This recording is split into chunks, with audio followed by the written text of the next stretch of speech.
ঢাকা উত্তর সিটি কর্পোরেশনের ১০ নম্বর ওয়ার্ডের মিরপুরের টোলারবাগ এলাকায় ২০ মিনিটের বৃষ্টিতেই সড়কে জমে পানি থাকে ১.৫ থেকে ২ ঘন্টারও বেশি। এলাকাবাসীর অভিযোগ, নিয়মিত পরিষ্কার না করার কারণেই ড্রেন উপচে সড়কের উপর দিয়ে বয়ে যায় পানি। এতে ভোগান্তি পোহাতে হচ্ছে ছোট শিশু সহ পথচারীদের। বৃষ্টির কারণে এই পাশ থেকে যেতে পারতেছে না, এখন ঘুরে আমরা এই পাশ থেকে অফিসে যাইতে হইতেছে। পরিবেশটা দূষিত হচ্ছে, দুনিয়ার যত ময়লা আবর্জনা আছে এখান থেকে নামতেছে। ময়লা জমাট হওয়ার কারণে পানিগুলো নিচ থেকে না যেতে পারে, উপর থেকে চলে আসে। এইখানে 3টে পড়ছে এর আগে প্রাইভেট, কিন্তু পানি হলে বুঝতে পারে না রাস্তা কোন দিকে। এই ওয়ার্ডের সরকারি প্রথম কলোনি এলাকার সড়কেও রয়েছে ছোট ছোট খানাখন্দ। ঝাঁকুনির ভয়ে রিকশায় চড়েন না পথচারীরা।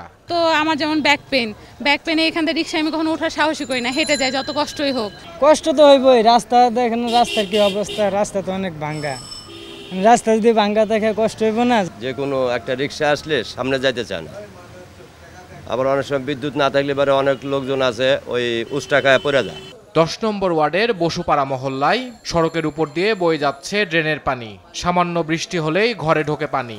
১-১.৫ ঘন্টা বৃষ্টি হইলেই এই দিক দিয়ে, ভিতর দিয়ে, গেট দিয়ে সব দিক দিয়ে পানি আসে। ভালো পানি না, যেগুলো অনেক গন্ধ, ময়লা আবর্জনা সব বাইসে আছে। এখানে বিভিন্ন ধরনের গার্মেন্টস কর্মী, স্থানীয় লোকজন বসবাস করে।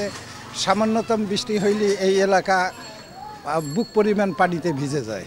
এ নিয়ে যোগাযোগ করা হলে জানা যায় ঢাকার বাইরে স্থানীয় কাউন্সিলর। বন্ধ তার মুঠোফোনটিও। আপনার ডায়ালকৃত নম্বরে এই মুহূর্তে সংযোগ প্রদান করা সম্ভব হচ্ছে না। ভোটের আগে নানা প্রতিশ্রুতি পেলেও তা কবে বাস্তবায়ন হবে এমন প্রশ্ন এলাকাবাসীর। ইফতেখার রেজা, দেশ টিভি, ঢাকা।